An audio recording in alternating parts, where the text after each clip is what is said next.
Hello everyone, welcome to my another video. আজকের ভিডিওটি খুবই স্পেশাল একটি ভিডিও হতে যাচ্ছে। বিগত কয়েক সপ্তাহ যাবৎ ফাইবারে নতুন অ্যাকাউন্ট ক্রিয়েট করার ক্ষেত্রে যে প্রবলেমটি সবথেকে বেশি ফেস করতে হচ্ছে সেটি হচ্ছে fibre seller account not approve. Fibre seller account approve না করার পেছনে বেশ কয়েকটি রিজন রয়েছে, তার ভিতর মেইন রিজনগুলো নিয়ে আজকের ভিডিওতে আলোচনা করা হবে এবং কিভাবে এটি সলভ করা যায় সে বিষয় নিয়ে আলোচনা করা হবে। ফার্স্ট যে রিজন সেটি হচ্ছে ইনঅ্যাকুরেট ইনফরমেশন, অর্থাৎ আমরা যখন অ্যাকাউন্ট ক্রিয়েট করি, অ্যাকাউন্ট ক্রিয়েট করার সময় যে ইনফরমেশনগুলো দিয়ে থাকি সেটি এনআইডি কার্ড অনুযায়ী হয় না বা এনআইডি কার্ডের সাথে মিল থাকে না। আপনারা সবসময় ট্রাই করবেন যে এনআইডি কার্ড অনুযায়ী অ্যাকাউন্ট করার। এবং সেকেন্ড যে রিজন সেটি হচ্ছে টার্মস অ্যান্ড কন্ডিশন ব্রেক। ফাইবারে নতুন অ্যাকাউন্ট ক্রিয়েট করার আগে আপনারা অবশ্যই ফাইবারের টার্মস অ্যান্ড কন্ডিশনগুলো ভালোভাবে পড়ে নেবেন। এগুলো পড়ার জন্য আপনারা জাস্ট গুগলে আসবেন, গুগলে এসে সার্চ করবেন ফাইবার টার্মস অ্যান্ড কন্ডিশন। এটা লিখে সার্চ করার পর ফার্স্ট যে লিঙ্কটা ওপেন হবে আপনারা এই লিঙ্কটা ওপেন করবেন। ওপেন করার পর এখানে ফাইবারের যে টার্মস অ্যান্ড কন্ডিশনগুলো আছে সেগুলো আপনারা একটু পড়ে নেবেন। এবং আপনার অ্যাকাউন্ট ক্রিয়েট করার পর আপনাদের প্রোফাইলে আসার পর আপনারা একটু নিচে আসবেন। নিচে আসার পর দেখেন এখানে লার্ন, এখান থেকে এনরোল নাও যে অপশনটা আছে আপনারা এইখানে ক্লিক করবেন। এরকম একটি পেজ হবে, এখান থেকে জাস্ট আপনারা একটু নিচে আসবেন। নিচে আসার পর এখান থেকে ভিউ অল কোর্সেস এখানে ক্লিক করবেন। এখানে ক্লিক করার পর আপনারা একটু নিচে চলে আসবেন স্ক্রল করে। একদম নিচে আসার পর দেখবেন যে একটি ফ্রি কোর্স আছে এখানে, online freelancing essentials be a successful Fiverr seller. এখানে ক্লিক করার পর আপনাদের এরকম একটি পেজ হবে, এখান থেকে জাস্ট ওয়াচ কোর্সেস এখানে ক্লিক করবেন। এখানে ক্লিক করার পর আপনাদের এরকম একটি পেজ শো হবে, এখান থেকে দেখেন অনেকগুলো স্টেপ আছে। ওয়েলকাম একটা স্টেপ, এখানে 2টা ভিডিও আছে এবং তারপর ফাইবার ওভারভিউ এখানে 3টা ভিডিও আছে। এরপর ক্রিয়েশন ইওর ফাইবার গিগস এখানে 9টা ভিডিও আছে। এখান থেকে প্রত্যেকটা ভিডিও আপনি দেখবেন এবং প্রত্যেকটা স্টেপের ভিডিওগুলো দেখার পর আপনাকে একটি কুইজ অংশগ্রহণ করতে হবে, অর্থাৎ আপনাকে একটা এক্সাম দিতে হবে। প্রত্যেকটা সেকশনে যে ভিডিও থাকবে সেই ভিডিওতে যে কথাগুলো বলবে বা যে বিষয়গুলো আপনাকে বলবে সেই বিষয়ের উপর আপনার একটা এক্সাম হবে। আপনি যদি কুইজে অংশগ্রহণ করে পাস করতে পারেন তাহলে আপনার অ্যাকাউন্টটি আরও সিকিউর হবে, অর্থাৎ আরও স্ট্রং হবে এবং আপনি ফাইবার সম্পর্কে অনেক কিছু জানতে পারবেন। এরপর থার্ড অ্যান্ড মোস্ট ইম্পর্ট্যান্ট রিজনটি হলো হাই কম্পিটিশন গিগ পাবলিশ। আমরা যখন ফাইবারে অ্যাকাউন্ট ক্রিয়েট করার পর ফার্স্ট গিগ পাবলিশ করি তখন আমরা হাই কম্পিটিশনের গিগগুলো দিয়ে থাকি। আপনারা লোগো লিখে সার্চ করলে এখানে দেখবেন যে 2,10,000 প্লাস সার্ভিস আছে। আপনারা যদি এই টপিকের উপর গিগ দেন, ফার্স্ট গিগ বা এই কিওয়ার্ডের উপর গিগ দেন, তাহলে কিন্তু আপনার অ্যাকাউন্টটা অ্যাপ্রুভ না করার এই টপিকের উপর যে পরিমাণ কম্পিটিশন আছে বা সেলার আছে সেই অনুযায়ী কাজ নেই, অর্থাৎ চাহিদা নেই বা ডিমান্ড নেই। আপনাকে খুঁজে বের করতে হবে এমন কিছু ক্যাটাগরি বা নিশ, যে নিশ নিয়ে কম মানুষ সার্ভিস দিচ্ছে এবং সেই সার্ভিসটার ডিমান্ড অনেক বেশি বা হাই। যেমন আপনারা যদি এখানে ফেসবুক মনিটাইজেশন ইস্যু রিমুভ লিখে সার্চ করেন, এটা লিখে সার্চ করার পর এখানে রেজাল্ট আছে 106, অর্থাৎ কম্পিটিশন 106, অর্থাৎ এটা খুবই লো একটা কম্পিটিশন, কিন্তু এই কাজের প্রচুর চাহিদা বর্তমানে। আপনারা যদি এই টপিকের উপর গিগ দেন তাহলে আপনাদের হাই চান্স আছে আপনার গিগটি পাবলিশ করার বা অ্যাপ্রুভ করার। লো কম্পিটিশনে কিওয়ার্ড কিভাবে রিসার্চ করতে হয় এ বিষয়ে আমার একটা ভিডিও আছে, আপনি চাইলে সেই ভিডিওটি দেখে নিতে পারেন। ফোর্থ যে রিজন সেটি হচ্ছে নট অপটিমাইজিং গিগ প্রপারলি, অর্থাৎ title, image, description, tags, FAQ, price section, requirements এগুলো খুব সুন্দরভাবে অপটিমাইজ যদি না করেন তাহলে আপনার গিগটি অ্যাপ্রুভ না করার সম্ভাবনা বেশি। আপনাকে অবশ্যই টাইটেল সুন্দর করে দিতে হবে, আপনাকে গিগ ইমেজটা সুন্দর করে দিতে হবে, আপনার ডেসক্রিপশনটা খুব সুন্দরভাবে এসইও ফ্রেন্ডলি করে দিতে হবে, আপনার ট্যাগ সেকশনটা সুন্দরভাবে দিতে হবে, আপনার এফএকিউটা সুন্দর করে দিতে হবে, প্রাইস সেকশনটাও সুন্দর করে দিতে হবে। সব কিছু যখন আপনি সুন্দরভাবে অপটিমাইজ করতে পারবেন তখন আপনার গিগটি পাবলিশ হওয়ার সম্ভাবনা সবথেকে বেশি থাকবে। ফিফথ যে রিজন সেটি হচ্ছে আনপ্রফেশনাল প্রোফাইল পিকচার। আমরা অনেকেই আনপ্রফেশনাল প্রোফাইল পিকচার ইউজ করি, আমাদের অবশ্যই একটি প্রফেশনাল প্রোফাইল পিকচার ইউজ করতে হবে। এক্সাম্পল হিসেবে যদি আমরা দেখি যে প্রফেশনাল প্রোফাইল পিকচারটা কেমন হয়, তাহলে দেখেন এখানে অনেক প্রোফাইল পিকচার পেয়ে যাবেন। আপনাদের এরকম প্রোফাইল পিকচার ইউজ করতে হবে। প্রোফাইল পিকচার দেওয়ার ক্ষেত্রে আপনার খেয়াল রাখতে হবে যে আপনার পুরো ফেসটি যেন সুন্দরভাবে দেখা যায় এবং খেয়াল রাখবেন আপনার প্রোফাইল পিকচারটি যেন একটু স্মাইলি হয়।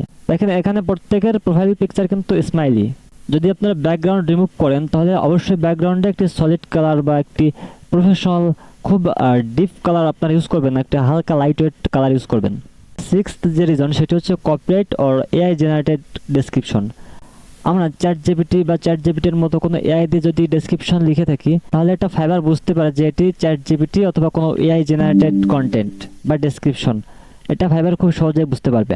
আপনারা দেখেন এই যে ডেসক্রিপশনটা আমরা চ্যাট জিপিটি দিয়ে লিখালাম, এটা যদি আমরা এখান থেকে কপি করি, কপি করার পর আমরা যদি এখানে ডবল কোটেশনের ভিতর এই ডেসক্রিপশনটা পেস্ট করে দেই, পেস্ট করার পর আমরা যদি বাইরে যদি আমরা লিখে দেই যে is this written by you, তার মানে এটা কি আপনি লিখেছেন।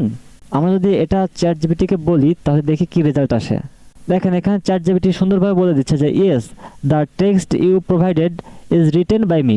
অর্থাৎ সে আপনাকে স্পষ্টভাবে বলে দিচ্ছে যে হ্যাঁ, আপনি যে টেক্সটটা প্রোভাইড করছেন এটা আমার দ্বারাই লেখা হয়েছে। তাহলে দেখেন এই ChatGPT যদি এটা বুঝতে পারে, তাহলে ফাইবারও তো বুঝতে পারবে যে এটা আপনি ChatGPT বা এআই দিয়ে লিখিয়েছেন। ফাইবার অ্যাকাউন্ট আপলোড করার জন্য আপনাকে অবশ্যই প্রফেশনালভাবে বা প্রফেশনাল ওয়েতে অ্যাকাউন্ট ক্রিয়েট করতে হবে, গিগ পাবলিশ করতে হবে। এবং ফাইবার সবসময় চায় যে একজন প্রফেশনাল সেলার ফাইবারে আসুক। আপনি যদি প্রফেশনাল হন তাহলে কখনোই ChatGPT বা এআই দিয়ে ডেসক্রিপশন লেখাবেন না। এবং আপনি যদি প্রফেশনাল হন তাহলে আপনি কখনোই ChatGPTর মতো এআই দিয়ে ডেসক্রিপশন লেখাবেন না, আপনি নিজেই লিখবেন। কারণ একমাত্র আপনিই জানেন যে আপনি কোন বিষয়গুলোতে এক্সপার্ট এবং কোন বিষয়গুলো আপনার ডেসক্রিপশনে লেখা উচিত। এটা কখনোই কোনো এআই জানবে না বা এআই জানার কথাও না। এজন্য আপনি যদি কোনো AI generated description fibre use করেন তাহলে ফাইবার বুঝতে পারে যে এটি এআই দিয়ে লেখানো, অর্থাৎ আপনি প্রফেশনাল না। এই বিষয়টি আপনাকে অবশ্যই খেয়াল রাখতে হবে। অ্যান্ড 7 যে রিজন সেটি হচ্ছে গ্রামেটিক্যাল এরর। অর্থাৎ আমরা যে ডেসক্রিপশন দেই বা টাইটেল লিখি বা প্রাইস সেকশন কিংবা এফএকিউ সেকশন, এখানে অনেক গ্রামেটিক্যাল এরর থাকে। আমাদের অবশ্যই চেষ্টা করতে হবে এই গ্রামেটিক্যাল এররগুলো অ্যাভয়েড করার। আপনার ডেসক্রিপশন কিংবা টাইটেল যদি গ্রামেটিক্যাল এরর থাকে অনেক বেশি, তখন ফাইবার বুঝতে পারে যে আপনি আনপ্রফেশনাল, আপনি প্রফেশনাল না। এবং আপনি যদি আনপ্রফেশনাল হন বা ইংলিশে অদক্ষ হন তাহলে আপনি বায়ারদের সাথে সঠিকভাবে কমিউনিকেশন করতে পারবেন না, অর্থাৎ বায়ারের এক্সপিরিয়েন্স নষ্ট হবে বা এক্সপিরিয়েন্স খারাপ হবে। ফাইবার কখনোই চায় না যে তার বায়ারের এক্সপিরিয়েন্সটা খারাপ হোক। সে সবসময় তার বায়ারকে প্রায়োরিটি দেয়। কারণ ফাইবারে আমরা টাকা দেই না, টাকা দেয় বায়ারে। বায়ারের টাকা আমরা নেই এবং আমাদের থেকেও ফাইবার কমিশন নেয় এবং বায়ারের থেকেও ফাইবার কমিশন নেয়। এখানে টাকার সোর্সটা হচ্ছে বায়ার। বায়ার যদি টাকা না দেয় তাহলে ফাইবারও পাবে না, আমরাও পাবো না। এজন্য বায়ার সবসময় বায়ারকে প্রায়োরিটি দেয় এবং বায়ারের এক্সপিরিয়েন্সটা যাতে খারাপ না হয় এজন্য ফাইবার সবসময় সচেষ্ট থাকে।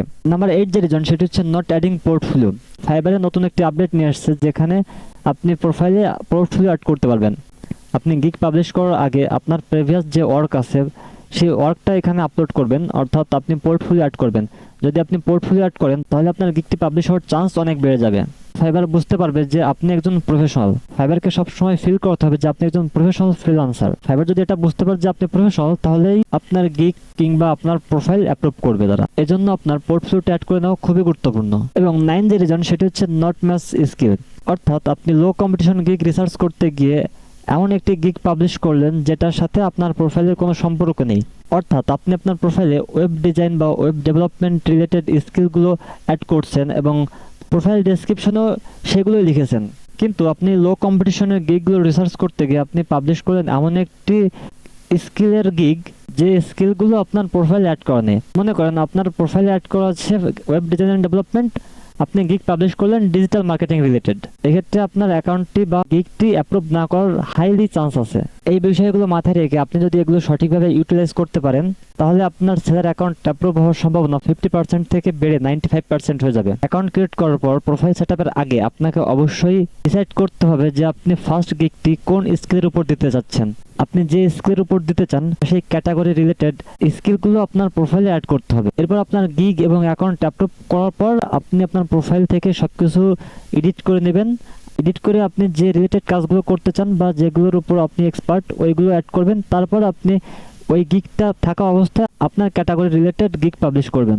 আপনার ক্যাটাগরি রিলেটেড গিগ পাবলিশ করার পর আপনি ফার্স্ট গিগটি রিমুভ করে দিতে পারবেন। সো আজকের ভিডিওটি এই পর্যন্তই, দেখা হবে পরবর্তী কোনো ভিডিওতে।